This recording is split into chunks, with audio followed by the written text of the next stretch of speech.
नमस्कार मित्रांनो आजच्या व्हिडिओमध्ये आपण बघणार आहोत गुरुवार म्हणजे 4 जूनचा 7 वाजेनंतरचा हवामानाचा अंदाज. कोणत्या भागामध्ये पाऊस पडणार आहे, कोणत्या भागामध्ये ढगाळ वातावरण आणि कोणत्या भागामध्ये कोरडं वातावरण राहील याचा आपण सविस्तर आढावा घेणार आहोत. तर आपण बघत आहोत की मित्रांनो, नाशिक, सुरत, मुंबई, पुणे या ठिकाणी आपल्याला जरासं ढगाळ वातावरण हे बघायला मिळत आहे. तर आपण बघणार आहोत नाशिक जिल्हा.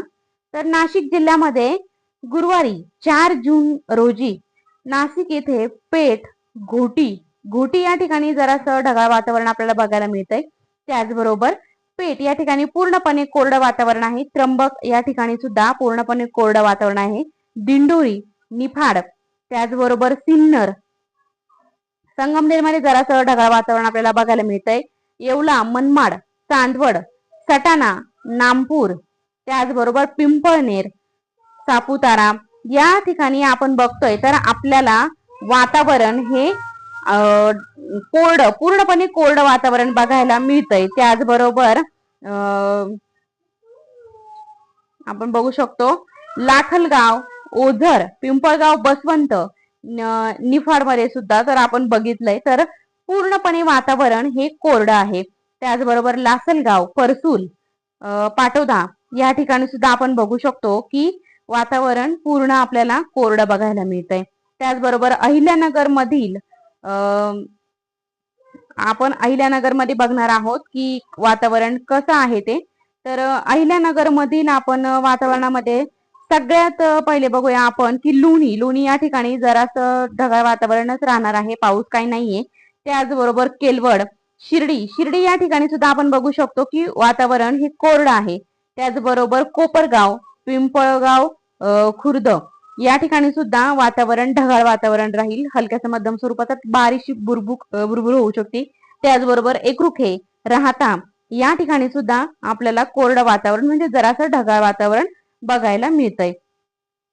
बघू शकता लाखगंगा, त्याचबरोबर धोत्र, भोजडे, आपेगाव, बोलकी, अंजरसूल बघू शकता तुम्ही. तर या ठिकाणी आपल्याला बघायला मिळालंय की वातावरण हे कोरडं आहे. पण नाशिक जिल्हा हा पूर्णतः उद्याचा जो आहे गुरुवार 4 जूनचा 7 वाजेनंतरचा जो परिसर आहे तर तो आपल्याला बघायला मिळालाय. त्याचबरोबर अहिल्यानगर मधील राहुरी या ठिकाणी सुद्धा कोरडं वातावरण आहे. गोंडेगाव या ठिकाणी सुद्धा कोरडं वातावरण आपल्याला बघायला मिळतंय.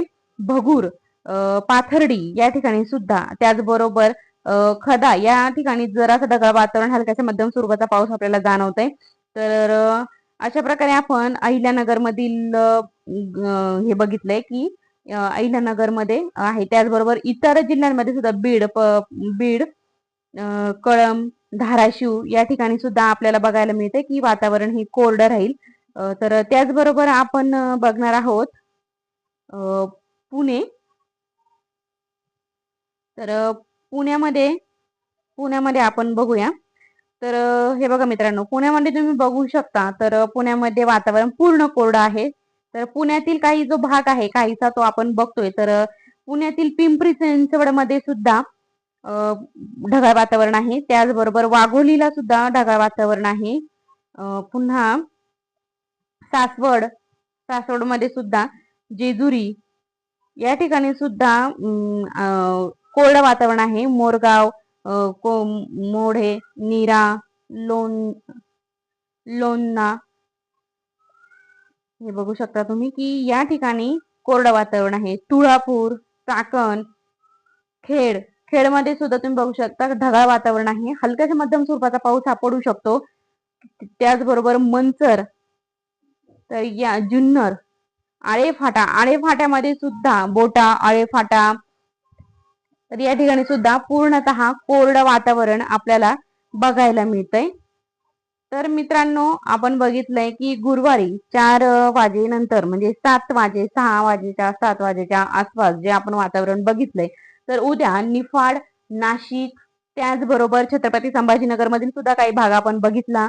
त्या पुन्हा पुण्यातील सुद्धा भाग बघितला तरी या भागांमध्ये सुद्धा आपण बघू शकतो की पूर्णतः वातावरण हे कोरडं आहे. आता नाशिक मधील सुद्धा त्र्यंबक, दिंडोरी या ठिकाणी सुद्धा आपल्याला वातावरण हे पूर्णपणे आपल्याला कोरडं बघायला मिळतंय.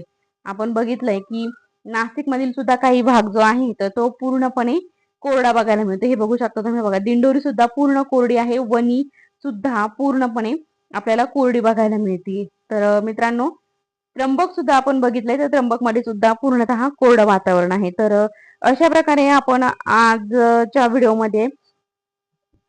व्हिडिओमध्ये आपण बघितलंय की गुरुवारचं म्हणजेच उद्या 4 जूनचं जे वातावरण आहे ते 7 वाजेच्या नंतर कसं राहील हे आजच्या व्हिडिओमध्ये आपण जाणून घेतलेलं आहे. जर चॅनलवरती नवीन असाल तर नक्कीच चॅनलला सबस्क्राईब करा, कारण की तुम्हाला रोजचा हवामानाचा अंदाज हा चॅनलवरती नक्कीच सांगितला जाईल. आणि जर चॅनलवरती नवीन असाल तर नक्कीच तुमच्या या हक्काच्या चॅनलला नक्कीच तुम्ही सबस्क्राईब करा. आणि तुम्ही माझे व्हिडिओ कोणत्या भागातून बघताय मला कमेंट बॉक्समध्ये नक्की सांगा. धन्यवाद.